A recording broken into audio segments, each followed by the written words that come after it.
College is a time that presents opportunities for discovery, growth, and building amazing communities. However, these opportunities also come hand in hand with significant academic and social challenges. Life at Vanderbilt can be difficult. Life in college can be difficult. We're not going to deny that. We're not going to hide it or ignore it. We're going to talk to you about it. VUceptors believe in honest and open communication about stereotyping, binge drinking, drugs, sex, depression, and all of the other topics that make people feel uncomfortable. Tonight, we're telling the truth. Tonight, we'll share stories based on circumstances and situations that real Vanderbilt students have faced. And the echoes you'll hear are quotations from students who will soon be your classmates. Our hope is that these stories and messages will provide vital information at the start of your life here at Vanderbilt, as well as spark powerful and lasting discussions. At times, the material can be hard to bear.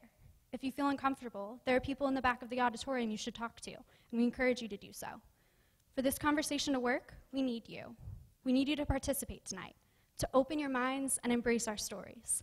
So please, turn off your cell phones and prepare to focus.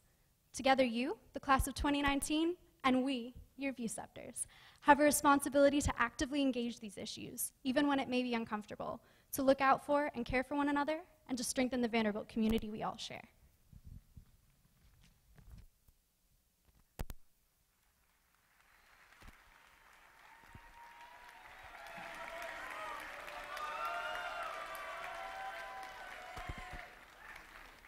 Coming to Vanderbilt was the best decision I'd ever made.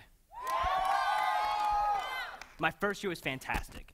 I loved being a part of the Commons community, making friends in my hall, going to house events.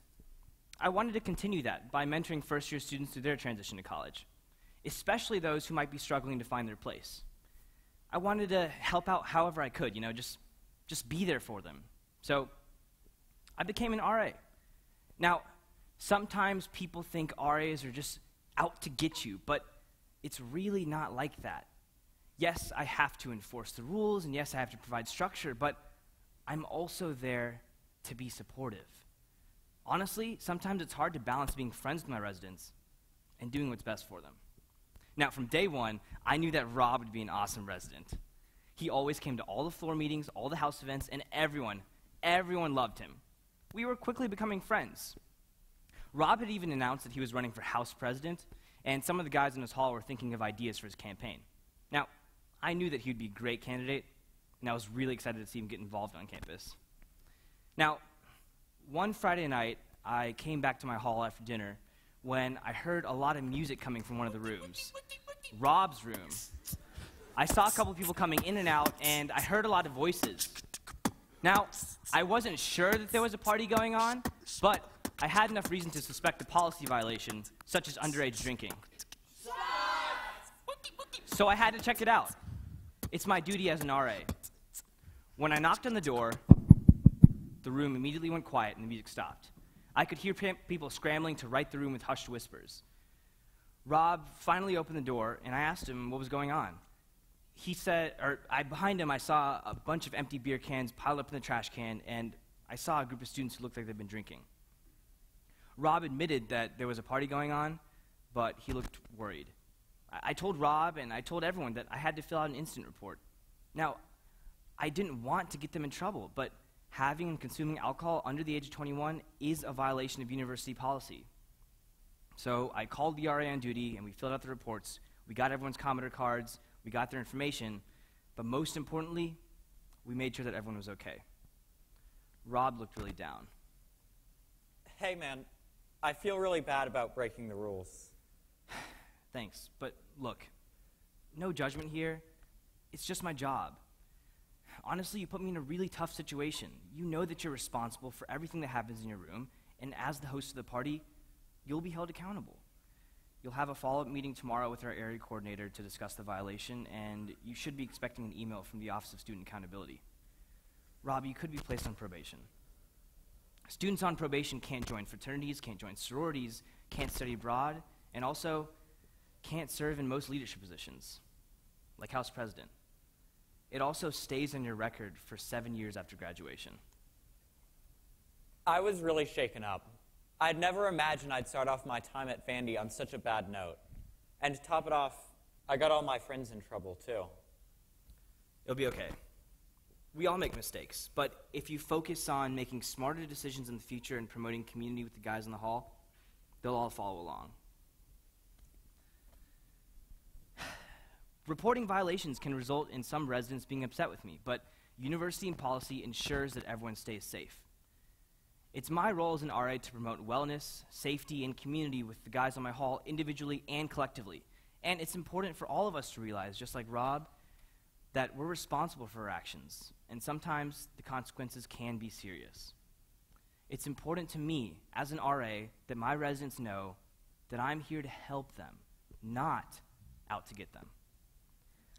I've realized how important it is, not only for myself, but for my friends, my family, and my future, to not let the college drinking scene take control over who I become. Coming to Vanderbilt was the greatest opportunity of my life. Coming to America for college has always been a dream of mine. I worked so hard to get here. I'm from rural Oklahoma, and I have 4 younger brothers and sisters. Both of my parents work full-time, but money's always been tight. I always knew that if I wanted to go to college, I would have to get good enough grades to get a scholarship. When I was offered financial aid through Opportunity Vanderbilt, it was such a relief. To be able to attend such a prestigious institution without having to be worried about being buried in student debt, I was so lucky. But I never thought I'd feel like such an outsider. As an international student, I was psyched to get into Vanderbilt. When I moved in for international student orientation, it was so great. I met people from all over the world. We were all transitioning to life in America together. It was awesome. And then, on move-in day, when the American students got here, Welcome to Vandy! Everyone was so nice. I was asking where I was from, what I was studying. I felt like I made so many friends. No one knew anyone else, so we all just banded together, especially the guys on my floor. But after the initial excitement, I felt this disconnect between me and the American students. I felt like an outsider too. Exactly. After the initial enthusiasm faded, I realized it was going to be hard to fit in at Vandy with limited financial resources. I loved hanging out with the girls in my hall, but I just couldn't afford to go out with them all the time. Hey, some of us are going to Maggiano's and then downtown. Do you want to come? Sure, sounds fun. Wait, is that on the Commodore card? I don't really know. Well, we're leaving in 5 minutes if you want to come. Yeah. Of course I wanted to, but I couldn't. They were also always talking about how excited they were to join Greek life. It's a big part of the social scene here, and although I might have liked to go through recruitment with them, I knew there was no way I could afford to pay sorority dues. I wasn't ashamed of where I came from. I just wasn't comfortable talking about my lack of money to my friends. I didn't want them to feel sorry for me or have to change their plans, so whenever they asked me to hang out, I usually just said I had other plans. I understand. Where I come from is pretty different from here. American culture can be really confusing, but it's hard to explain that when everyone else has grown up with it their whole lives. It was so hard not getting the jokes, the movie references, the sports talk. So, it was the 4th quarter, and the QB throws up a Hail Mary. But boom, interception, and my man Thomas takes it back for the touchdown. It was nope.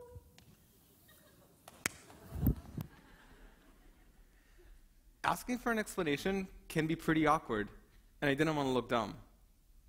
Pretty soon, all the guys in my hall went their separate ways, and as people got more and more involved, I was spending more and more time alone. I tried to get involved. I went to the student org fair. I was just really overwhelmed. And now I feel like I missed my chance. Classes were hard too. I wasn't used to the kind of debate and one-on-one discussion that professors here expect. A lot of times I didn't even get their questions. And when I didn't, it was unheard of back home to speak up in class or admit to a professor that I'm struggling with the material. I don't know if I could get used to that.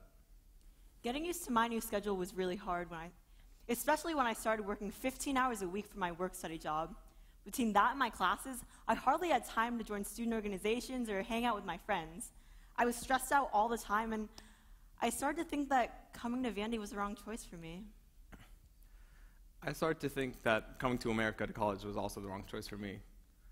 About a month into it, my homesickness really started to set in. Just in time for family weekend, when everyone's parents were here, it hit me just all at once. My struggles with classes, not feeling involved, not having that many friends. things would just be so much easier back home. But then, my hallmate, John, whose parents also couldn't make it, asked me to go to a football game with him. I've never been to one, but he explained all the rules, and it was really fun. And we found out that we both loved everything Harry Potter. So we ended up going back and watching the first few movies together. Yo, have you been to Harry Potter World? It expanded last year, and I hear it's really cool. What's Harry Potter World? I must have looked embarrassed, but John said it was no big deal, and he explained it to me. I felt so comfortable that I confessed to him, sometimes I don't get what people here are talking about. I guess I never really thought about that. American culture is so normal to me, but it must seem unusual for someone who didn't grow up here. Tell you what, if you don't get something, just let me know, okay? Yeah. It was a small gesture, but it really broke the ice for us. I knew that anytime I was with friends and they said something I didn't understand, I could just look to John and he'd explain it to me. We started going to dinner together and going to going to club meetings.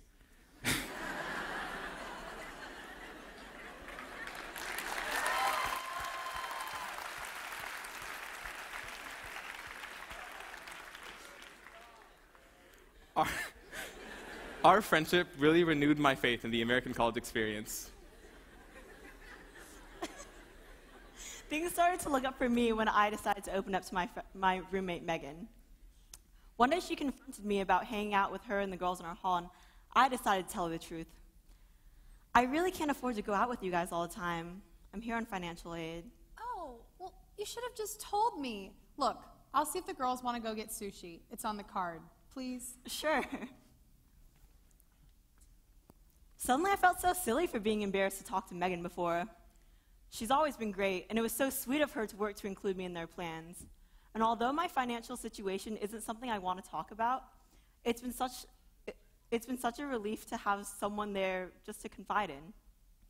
Megan and I have gotten a lot closer, and I've made a couple friends through my work-study job too. At the end of the day, I'm reminded that I've been given the opportunity to get a great education, and that learning to spend wisely is just a part of growing up. College here is different than what I'm used to, because living and learning in a community is part of the experience. But I'm catching on. I'm pushing myself to go to office hours more often. I found some orgs that I'm really passionate about, and I have this really close group of friends who explain everything that I don't understand. They even want to learn about my culture, which is awesome. We went to see this movie as part of the Islands program from the International Student and Scholar Services. It was great. We all learn from each other, and it makes Vanderbilt a better place. One of my friends even invited me over for Thanksgiving. It was great to be with a family and learn about a culture instead of staying on campus and feeling lonely. The people who reached out to me really made my college experience so much better.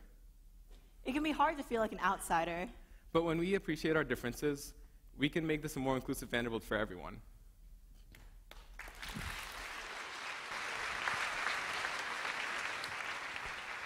My family and I are sacrificing a lot for me to be here. I am alone here in the U.S. I have no family, nobody here supporting me. Trying to balance a part-time job with my course load has proven to be beyond my ability to cope. A lot of cultural differences aren't taken into consideration when I interact with my friends. The day we met, my roommate Allie and I have been friends. She's so funny and has such a great attitude. In the beginning, we did everything together, getting dinner, going to the movies, hanging out on weekends. We even took some of the same classes. But then, a few weeks into school, Allie met Jake. Sup? She was really into him, and they started hooking up. We were spending less time together, which I accepted since there was this new guy in her life. They were inseparable for a few weeks, but something about it always seemed off to me. Jake always insisted that they spend their time alone, usually in his room. And Allie got really weird about hanging out with me and our other friends, like she thought she needed to get his permission. Whenever I tried to make plans with her, like, dinner tonight? Sounds like fun, but I'll have to check with Jake first. I was disappointed at not getting to spend as much time with Allie, but more importantly, I was worried about her. She used to be so confident and positive, but now she was quiet and unsure of herself. Whenever I tried to talk to her about it, she got defensive and shut me down. People can change. I wanted to help her, but I didn't want to risk losing her as a friend. But then everything changed. It seemed like Allie had cut ties with Jake. She was spending most of her time in our room, and though she still didn't seem to want to talk about things, I was glad to have her back.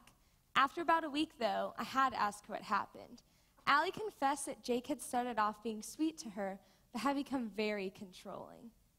He would get angry at me over the littlest things. It was like he didn't know how to control it. He'd just blow up at me, say awful things about me. Sometimes he'd get violent. It wasn't right. I was so afraid to break things off with him, but I knew I had to do it. The breakup hadn't gone so well. She'd never seen him so angry, and she was scared of what he might do. And she'd been hiding out in our room to avoid him. I promised her we would handle this together.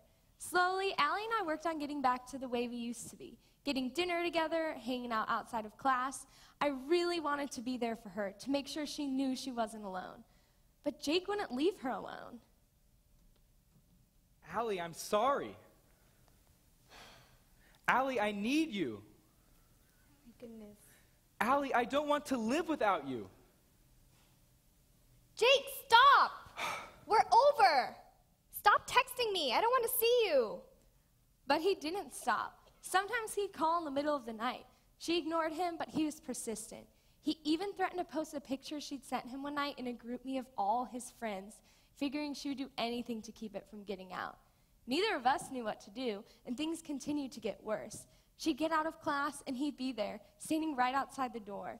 We'd be getting dinner together in Commons, and he'd show up, sitting alone on the other side of the dining hall, just watching. It was like he always knew where to find her. No matter where I was, I didn't feel safe. One night, he showed up at our door. I found him sitting out in the hallway when I went to the bathroom. He didn't try to come in. He just sat there, like he was waiting for me. It really freaked me out. I called the RA on duty, and he got Jake to leave the building, then came back to talk. We told him about everything Allie had been going through, and he suggested that she call the Project Safe Center's 24-hour hotline right away. When Allie called Project Safe, a victim resource specialist listened to her and gave her several options for how to handle the situation, but emphasized that she should make whatever decision was best for her. Allie was also given the option to file a complaint with Equal Opportunity Affirmative Action and Disability Services, or the EAD. Allie didn't want to get VUPD involved, so instead the specialist worked to create plans to keep her safe during regular daily activities. She even helped Allie get a no-contact order, which ended all communication between her and Jake. I'm glad that Allie went to the Project Safe Center. It's been such a great resource for her, helping her work through all the negative impact that Jake had on her life. She's really starting to get back to her old self.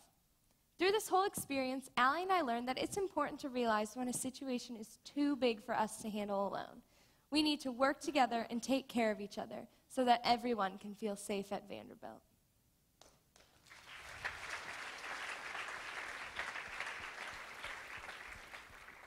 I would never have gotten to a place of acceptance without the guidance of my counselor.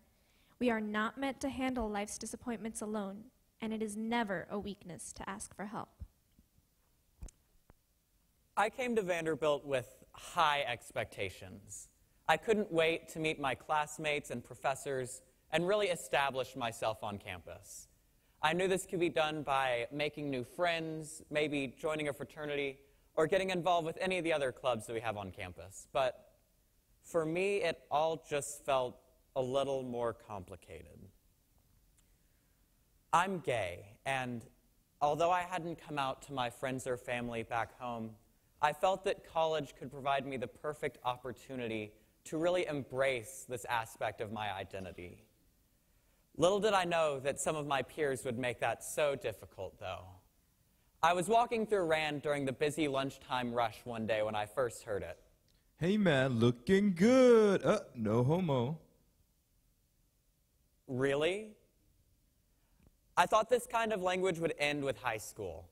I knew the students here were smart, talented, and passionate, just like me, so I never even expected them to just throw around this kind of language in such a casual way, without a care for who they might actually be hurting.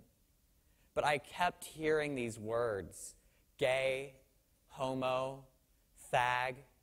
Not from everyone, but from enough people to feel uncomfortable truly embracing this aspect of my identity. The guys on my floor were the hardest to handle. We all got along fine, but sometimes their jokes just went too far, and their words were so offensive. I wanted to say something, but I didn't want them to know that I was gay. I just wasn't ready. Later that fall, I noticed a bunch of rainbow flags hanging around campus, advertising events hosted by the Office of LGBTQI Life. They were celebrating National Coming Out Week, and people across campus were handing out rainbow buttons and flyers. I had heard about the office during CommonVU, but I still wasn't really sure how or why to even approach them. I was scared.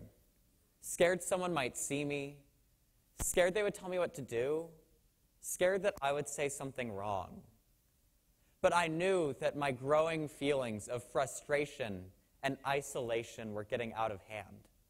One of the flyers I picked up was for Lambda, the university's Gender and Sexuality Alliance. They were having a meeting later that week, so I decided I'd give it a try. At the meeting, I felt an immediate sense of community. They welcomed everyone, went over that week's campus events, and then afterwards, several people reached out to me because they knew I was new. They didn't press as to why I came, but one guy introduced me to Chris, who works for the Office of LGBTQI Life. He was so nice, and for a while we just made small talk. You should come by the office sometime and we can talk some more. I finally felt some relief. Maybe Chris could help me understand my frustrations about the campus environment and my identity. I told Chris about my encounters with gay slurs on campus. It was such a relief to finally talk to someone about it. He was so understanding. I wasn't ready to come out to everyone, but Chris just made me feel so comfortable. He told me that if I wanted to file a complaint for harassment or discrimination, I should go to the EAD and talk to someone there. Since then, Chris has helped me to truly navigate my identity. Going to the Office of LGBTQI Life and Lambda really turned around my first-year experience.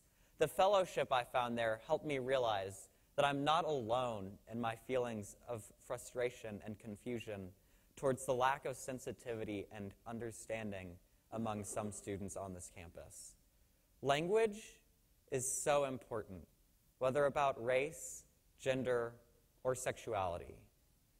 Vanderbilt is so progressive in so many ways, and regardless of our identities, we can all play a part in making sure that inclusive language is a priority. Now, I feel I can join any fraternity, lead any club, and just be myself, my whole self. After coming out, I feel like I can be myself and not have to hide who I am anymore.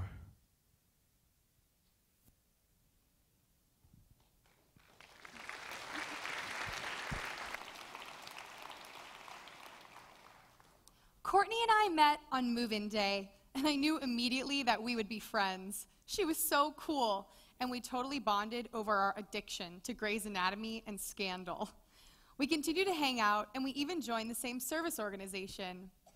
But then, one day we were talking in Commons, and things got awkward. It was such a simple question, I thought. So, how are you liking your classes this semester? I answered honestly. I was loving my classes, especially my African American Studies class. It's so interesting, and I'm learning so much about my history that wasn't taught to me before. Your history? Really? Cool. I guess I didn't know you were into that type of stuff. What do you mean?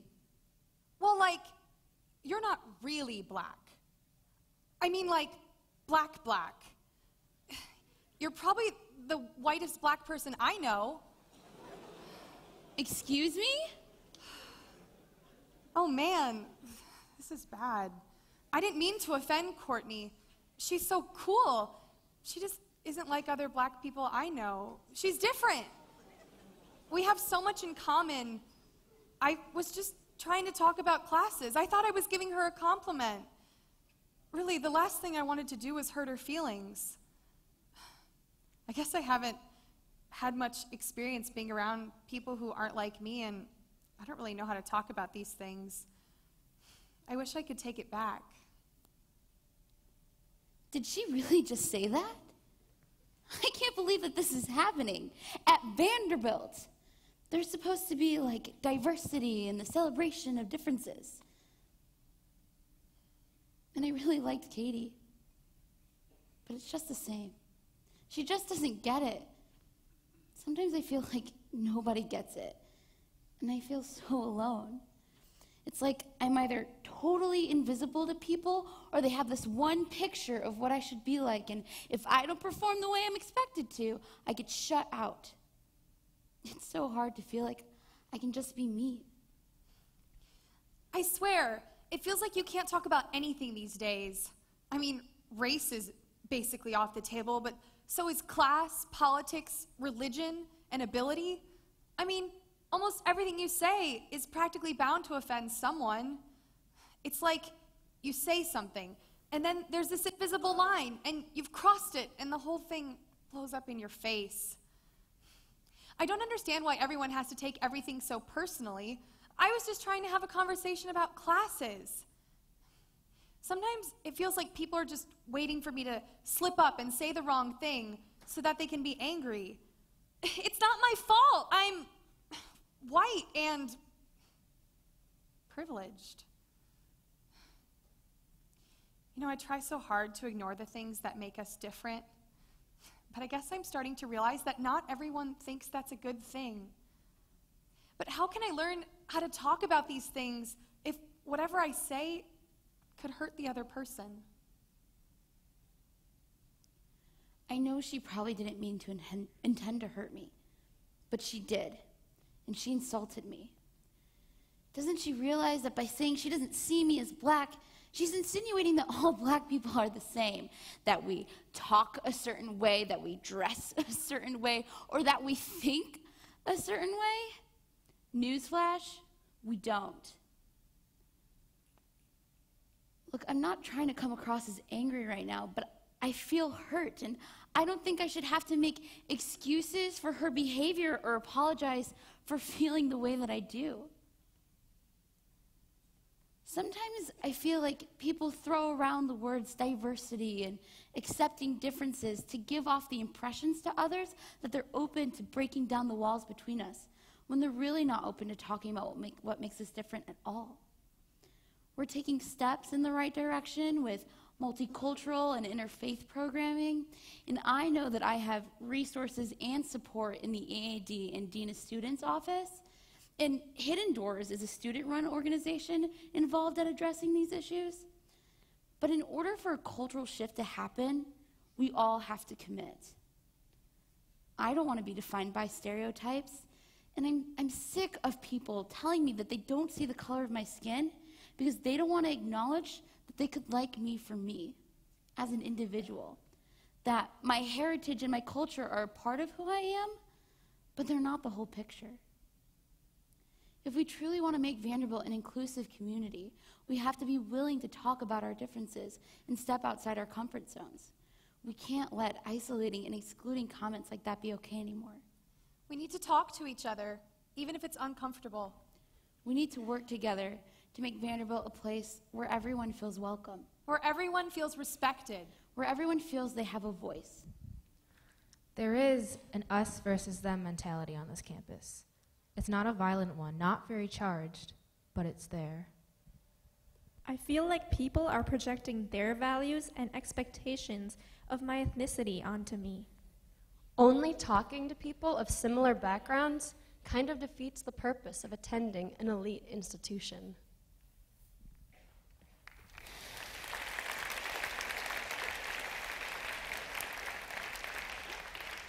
College was the first time in my life when I had total freedom. I didn't have to live up to anyone's expectations but my own. Back home, there was a lot of pressure to excel. I went to a very competitive prep school, and my parents insisted that I graduate at the top of my class and I make it to a good school. Done. What's up, Vandy? I'd made it, and it was time to have fun. I mean, I still wanted to be successful and all, but I kind of wanted to do it my own way. As you've probably seen, There are a lot more opportunities to drink in college. From night one on the Commons, drinking seemed like the easiest and best way to make friends. And I wanted to recreate myself and have a good time, and soon enough, I found that I'd surrounded myself with people who encouraged my behavior. One night, a couple of friends and I were stumbling drunkenly back from a party when we were stopped by a Vanderbilt police officer. She made sure we got home safe and all, but she also gave us all referrals to the Office of Student Accountability. After my accountability meeting, I had to take an educational alcohol assessment module. And throughout the process, administrators and staff assured me that if I worked on making better decisions in the future, I could turn this experience into a positive one. Honestly, I wish I'd taken them a little more seriously, but I was just so frustrated that we'd gotten caught, and I plan on not getting caught again. As classes picked up, going out became more and more important. It seemed like the only way to let off steam, especially after a difficult week, and everyone else around me was doing it, so I figured, what was the big deal? Yo, just forget about that chem test. You know it's going to be impossible. Let's just go downtown. Let's go. Besides, if you don't come, who am I going to do shots with? It was so easy to get caught up with all the fun parts of college. Certainly easier than facing the reality that Vanderbilt was a lot harder than I thought it would be. My grades were slipping. And when I got my first midterm deficiency report, I knew I was in trouble. My parents were furious, and I dug myself into a hole and I couldn't face it. Going out became so important to me. When I was my most overwhelmed, all I could do was drink. I would rush through assignments and sometimes even skip them entirely just so I could go out and party and have a good time. And in retrospect, I think part of me was depending on the alcohol to get me through the week. I could have talked to someone. I could have done something proactive. I could have faced my mistakes, but instead, I just got drunk. Everything caught up to me the weekend before finals. A couple of friends and I were at a pregame, and I was drinking way too much. I don't really remember what happened, but from what I hear, my night ended when a security officer found me passed out behind the dorm on the patio. I'd gotten a concussion because I hit my head on the concrete, and I had to get my stomach pumped for severe intoxication. I was placed on disciplinary probation for the rest of the year, which meant, among a bunch of other things, I couldn't join the frat I was rushing. I couldn't pursue any leadership positions in any of the student orgs I was a part of. And I also had to take mandatory meetings with an alcohol and other drug counselor at the PCC. My counselor at the PCC recommended I check out Vanderbilt Recovery Support, which is a support system for students who might feel they might be struggling with substance abuse. Through that support system, I've realized that I'm hardly the first Vandy kid to get myself into a difficult situation because I was drinking too much. I realized that in my case, I'd lost sight of my priorities. In an effort to have as much fun as possible, I was hurting myself. I'm now working on surrounding myself with people who care about me, who make sure that I'm working smarter and playing smarter. We all have to be accountable for each other because we're all here for the same reason. I let alcohol take control over me and my better judgment, and I've continued to pay the price for it. Believe me, it's not easy to have to explain to people why my transcript includes suspended for disciplinary actions. I've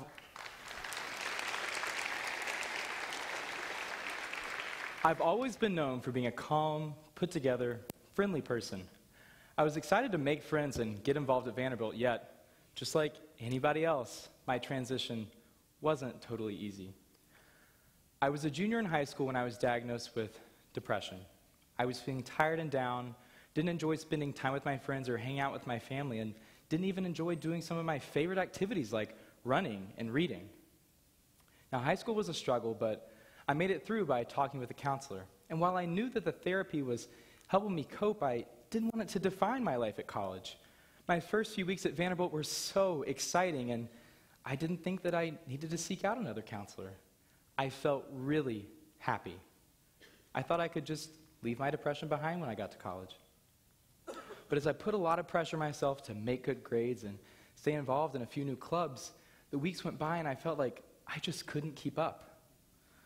I would wake up exhausted even after hours of sleep and didn't have much of an appetite either. I even found myself getting annoyed just sitting and talking to my friends from my hall over the dinner table. And sometimes I would lie in bed for hours, unable to fall asleep, even though I was exhausted. Now, I guess on some level I knew that this made my depression coming back, but I just didn't want to believe it. One night, as I was laying in bed, I started to think just how much easier it might be to not be at Vanderbilt right now. And then, for the first time, I started to think just how much easier it would be to not be here at all, to not be alive. And I had always felt so in control, and now I was so scared. Was I actually contemplating suicide? I didn't know what else to do but just push the thought out of my mind and try to fall asleep. A week later, Rachel, my student VUceptor, called me.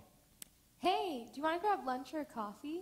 I haven't seen you in our visions meetings for a few weeks now, and I just want to know how you're doing. I agreed, and it felt good just to talk to someone about normal stuff. Rachel could tell that I was struggling, and she opened up to me about some of her own adjustment struggles during her first year. She had had family problems and a hard time with grades. I felt like a total outsider. Rachel told me about going to the PCC and that they helped her manage her stress, and it really turned around her Vanderbilt experience. I'll walk there with you tomorrow if you're interested. I think talking to someone could really make you feel better. It felt really good to know that Rachel was there for me. But after I met with the first counselor, I was reluctant to tell him that I had been questioning my purpose in life and even more recently had been struggling with thoughts of suicide. But as we talked about school and social stuff for a while, it just kind of came out, and honestly, it was such a relief. I learned that there are all sorts of treatment options for students who are struggling here at Vanderbilt. Individual therapy, group therapy, medication, workshops, and even self-help options. So my counselor arranged for me to meet with a medical provider to help determine the treatment plan that was best for me. Now, I'm learning to identify the things that stress me out, how to manage my anxiety and other stressors, and I'm even learning to do some of my favorite things again. It was so important that I went to the PCC, and honestly, it's really scary to think about what might have happened if I hadn't have taken that step to go in. The PCC can connect students with resources to help them with an all-around healthy lifestyle here at Vanderbilt. I've even joined a weekly group therapy session to help me realize that I'm not alone in my depression. I've even started opening up about my struggles to some of my friends here at Vanderbilt, and they talk about what's bothering them, and it feels so good to know that we're there for each other. It's a constant journey, but I'm beginning a new life here at Vanderbilt, mentally, physically, and socially.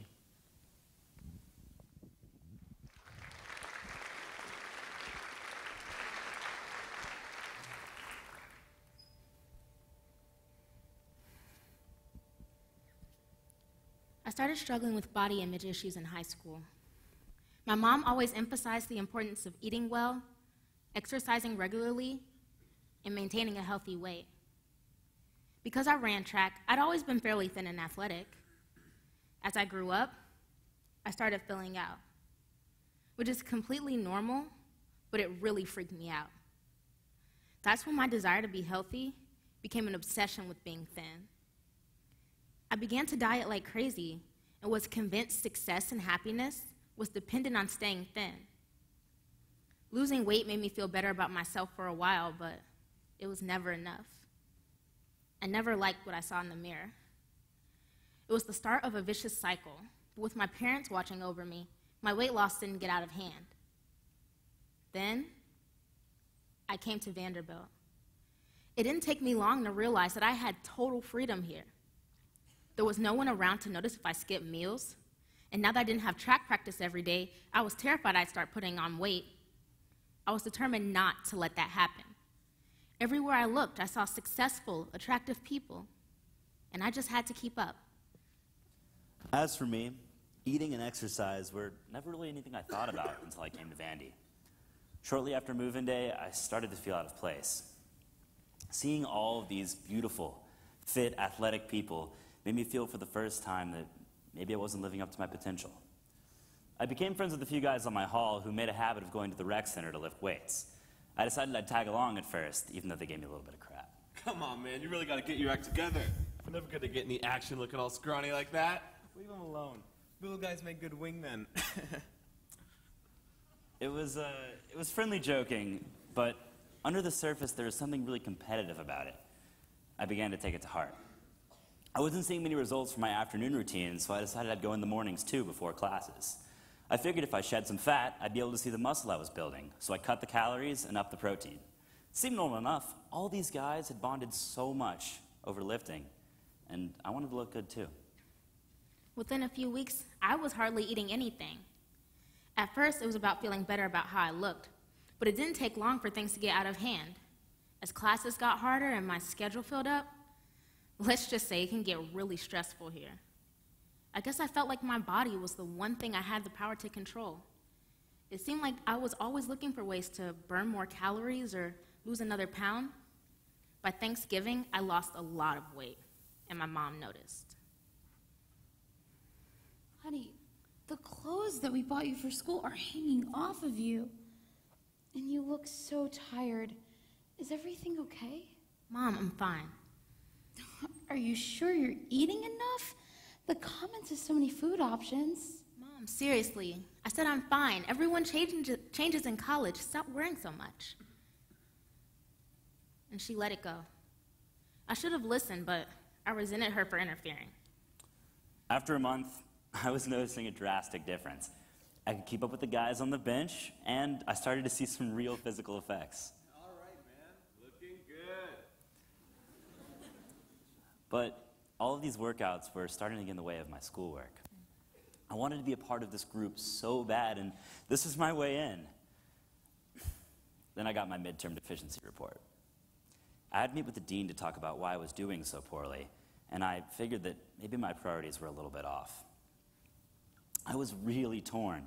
I wanted to be friends with these guys, but all these workouts and this obsession with exercise was leaving me no time or energy for anything else. I missed being able to eat what I wanted without feeling guilty, and although I knew that these exercises would definitely be good for me in small measure, they were starting to leave me exhausted. For me, finals week was when things really started going wrong. I was running in the Commons gym when I started feeling really weak. With all the stress, I was eating next to nothing, and it finally caught up with me. I tried to push through it and keep running, but my body had had enough.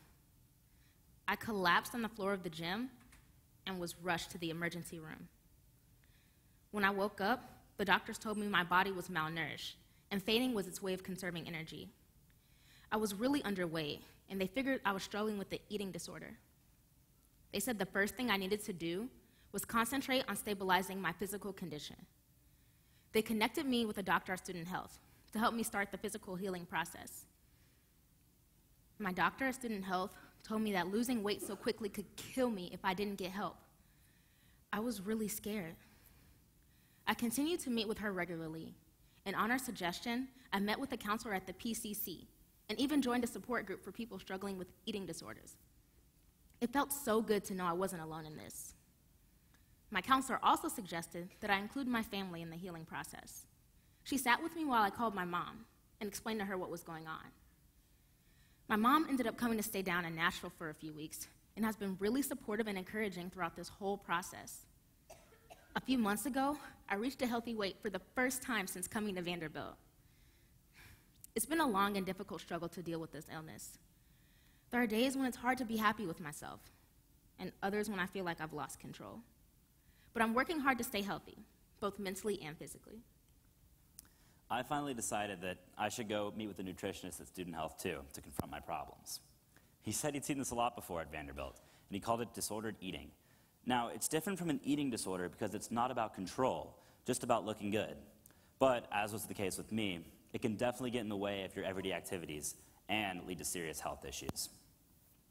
The nutritionist is helping me maintain positive eating and exercise habits, and he said that I should go to the PCC, where they're more than willing to help with my stress and peer pressure. Finally, he said I should surround myself with friends who focus on healthy behavior and not unhealthy competition. Now, I still hang out with the guys from the floor from time to time, but I make sure not to get caught up in their competition.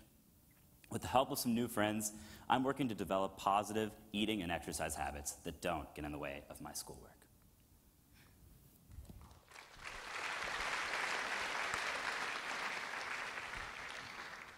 In a group, it's really easy to get obsessive about pushing yourself harder. Sometimes it's just more than wanting to be your best. A few healthy choices spiraled into a painful battle with anorexia nervosa. During my first year at Vanderbilt, I fought the hardest battle of my life. Coming to Vanderbilt was exactly what I wanted, but I never expected life here to be so difficult. Just after a few weeks, I realized that my course load was way more demanding than high school, and everyone around me seemed to be making so many friends and getting involved in so many extracurriculars. Where did they find the time? Back in high school, a few of my friends took ADD medications to get their work done on busy weeks. We knew people who had been diagnosed with ADD, so the medication was never really that hard to come by. I'd never tried it, but when I found out that my new roommate Lisa had also been diagnosed, I didn't think it was a big deal to use it occasionally. I mean, I saw lots of people taking Adderall to, get that extra bit of concentration, and I just wanted to keep up. There were all these new pressures and expectations to excel at Vanderbilt. I never thought twice about the consequences. When Mary asked if I would share my Adderall, I felt really pressured to say yes. I rarely needed my whole prescription, and even though I knew it was against the law, I really wanted her to like me. I mean, we were going to spend the whole year together, and she seemed really cool when she wasn't stressing about getting everything done. So despite my better judgment, I went along with it. Before long, I was taking Adderall on a regular basis to get all my work done, often late at night. It really messed up my sleep schedule, and after a few weeks, I started feeling lightheaded. Sometimes my heart would race and I would start shaking, but in my mind, taking Adderall was the only way to get all my work done and still have time for everything else. I even began taking Adderall before going out to keep from feeling so exhausted, and to be completely honest, to feel that extra buzz. Then, the week that every college student dreads hit me, 3 tests and a paper, due within 4 days. Lisa needed her whole prescription because she had a crazy week too. I was running low on pills and I started getting nervous. How would I get all that work done? Within 2 days, I was out of Adderall. I was tired, depressed, and I couldn't sleep. I noticed that Mary was in really bad shape, and I was scared. I didn't want to get either of us in trouble, but I knew I had to contact our RA, Jessica, before things got out of hand. Later that night, Jessica knocked on our door and told us that she had seen this type of change in mood before in a friend who had abruptly stopped taking Adderall. Jessica could tell I was scared and offered to go to the PCC with me the next day. After meeting with the counselor, it became obvious that I was feeling so awful because I was experiencing withdrawal from overusing Adderall. I hadn't realized how much I'd been taking and that it had become so dangerous. I was so caught up in doing it all and doing it quickly that I was hurting myself. The counselor also arranged for me to meet with my medical provider at the PCC and at the Student Health Center to answer my questions about the symptoms that I was having. It was a huge relief. I'm lucky. It could have ended much worse. There can be a lot of pressure to excel at Vanderbilt, especially when you first get here and realize how talented and amazing everyone is. But there are resources that can help smooth the transition, like the study skills and time management workshop my counselor encouraged me to attend. She also encouraged me to work with the EAD. I knew that they help people with ADD, but it turns out that they can also help me with reasonable accommodations. Most importantly, I've learned that it's our responsibility to look out for one another. We're a community, and we get to choose what to make of that. By supporting and caring for one another, we can help each other build healthier habits and make smarter decisions. It's hard to stay on top of everything. When you finally catch up in one class, you're behind in another. Everyone else seems to be handling it fine. Everyone else seems to have it all together. Sometimes I wonder if it's really worth it. It feels like I'm on the go all the time, and I'm missing out on the college experience. Everyone here is so stressed all the time that it's contagious. It was a Saturday night, and I was going out with some friends. I had met this really cute guy named Mark, and he seemed really cool. He was a junior, and we started hanging out. We had studied together a couple times, and he had invited me and my friends to a pregame back at his dorm. It was right after midterms, and my roommate Mark and I were throwing a pretty big pregame. We were all looking to blow off a little steam. Mark kept talking about this one girl he invited from one of his classes. Apparently, he was kind of interested in her. I didn't pay much attention, though. Mark was always going off about girls, but he was definitely excited. About an hour or so into the pregame, I saw Mark greet some girls at the door, and he pulled one of them away to do shots. That girl was me. Mark focused all of his attention on me, which felt great. I was definitely drinking a little more than usual, but I was just trying to keep up with everyone else. Mark kept handing me drinks, and I wanted to have a good time. I remember leaving the pregame with Mark and some other friends, but that's when the night started to get a little hazy. I don't remember how we got downtown, but I do remember going to a bar and starting to dance with Mark after he bought me another drink. Even after a few drinks myself, I could tell that Ashley was in bad shape. She was stumbling, slurring her words together. She had obviously had more than enough to drink, but Mark kept giving her more. Couldn't he see that she was drunk? After she fell down a time or two, I pulled Mark aside and I told him to take her home. I mean, I didn't want her to get in trouble with the police or anything. Mark agreed, but before they left, I saw him buy her another drink. I was surprised, but I didn't do anything. I just let it go. The next thing I remember, we were back in Mark's room alone. We started making out, but even in my drunken state, I could tell that Mark wanted more. I tried to slow things down, and I even told him so. But Mark wasn't listening. I had no way to fight back, and there was nothing I could do to stop him, so I just went numb. The next morning, I couldn't believe what had happened. I knew that Mark was pushing me to have sex with him, and that I tried to back off. But for some reason, I couldn't stop blaming myself. Later that day, one of my friends who had seen me leave the bar early called up to check on me. I told her what I thought had happened, and she told me to call the Project Safe Center 24-hour hotline to see what I should do. I met with a victim resource specialist who helped me realize that what had happened that night was not my fault. I didn't ask for sex. I wasn't coherent enough to make that decision, and Mark knew that.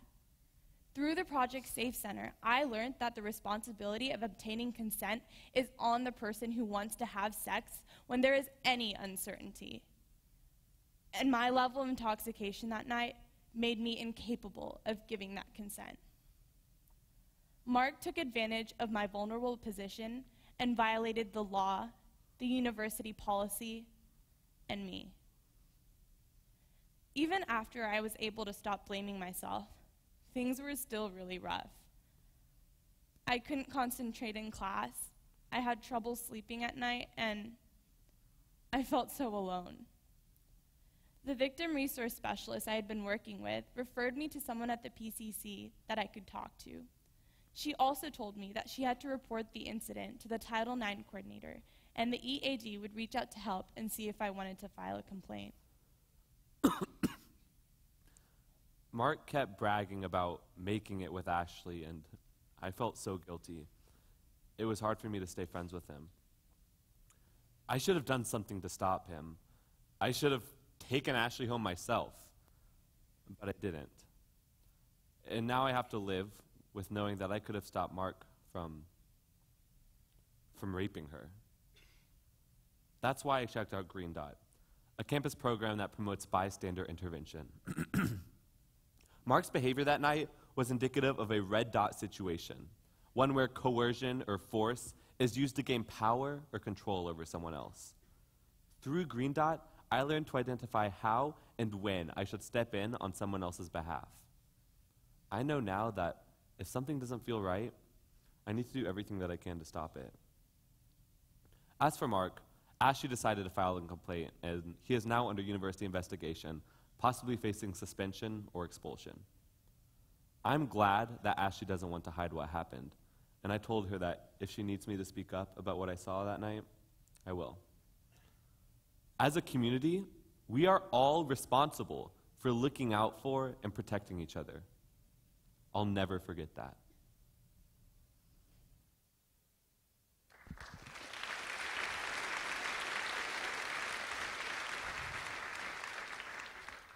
When I first got here, it seemed like the social scene revolved around going out and drinking. After a while, I realized there are a lot of other things to do, and plenty of people with other interests that go beyond going out and drinking. I was very involved in high school. In addition to a tough class schedule, I spent time organizing service projects and playing varsity soccer. Beyond that, I had the most amazing group of friends. We always found something fun to do, whether it was a movie night, concert, or just hanging out at someone's house. As a group, we didn't drink. I didn't have anything against drinking, I just didn't feel like I needed to, especially with all my other activities. But when I arrived at Vanderbilt, I had to make a decision on whether I would drink or not. Of course, I knew people drank in college, but I just didn't expect the pressure to be there right away. It seemed at first that going to parties and drinking with your hallmates was the easiest way to make friends. I've been feeling a little isolated, so I decided I would join in. I never went crazy or blacked out as I saw some of the other guys do, but, well, I drank a beer or two. This way, I was included in whatever they had planned for the weekend. I wasn't sure if I liked it, but I didn't want to be left out. I was conflicted. I've been hanging out with the same group of guys for a while, but something was still missing. Yeah, we all got along, but it seemed that the only thing we had in common was just going to parties. I've been so preoccupied in making friends so quickly and keeping up with the schoolwork that I hadn't really searched for people with my common interests. Not only this, but drinking became really expensive. I'm financially independent from my parents, and paying for alcohol for everyone when it was my turn became a real drain. But in October, my RA put up a flyer for Alternative Spring Break, an organization that sends small, student-led groups all around the country to the service over spring break. When I asked him about it, he said ASB had been his best experience at Vanderbilt and encouraged me to apply. At the interest meeting, I learned ASB participants take pride in not drinking over their service weekend and instead taking the opportunity to become close with a small group of people. It was a great interview, and I was so excited to get accepted. I got to know my group during our meetings, and participating in that week of service completely changed my outlook on fitting in at Vanderbilt. Through ASB, I met a group of people that shared my interest with service and having a positive impact on campus community and those we serve. Occasionally, I still go out with that group of guys from my floor, and the pressure to drink is still there, but I built a circle of friends around me who believe drinking is not central to good friendship. They make me feel like I have a place at Vandy too. We all make mistakes. It can be hard to feel like an outsider. But when we learn to appreciate and care for one another, we can create a more inclusive Vanderbilt for everyone. We need to work together and take care of each other so that everyone can feel safe at Vanderbilt. Now I can just be myself, my whole self. We need to talk to each other, even if it's uncomfortable. We need to work together to make Vanderbilt a place where everyone feels welcome. We need to keep each other accountable to work smarter and play smarter. I'm not alone. We all have our own struggles to overcome. Some days are still a struggle, but I'm working hard to stay healthy, both mentally and physically. Instead of competing with others, I'm working to be a better and healthier me. There can be a lot of pressure to excel at Vanderbilt, but we're a community. And we can help each other build healthier habits and make smarter decisions. I will not hide what happened that night. As a community, we are all responsible for looking out for and protecting each other. I'll never forget that. My friends make me feel like I have a place at Vandy too. We all have a responsibility to actively engage these issues, even when it may be uncomfortable, to look out for and care for one another, and to strengthen the campus community that we all share. How will you play your part?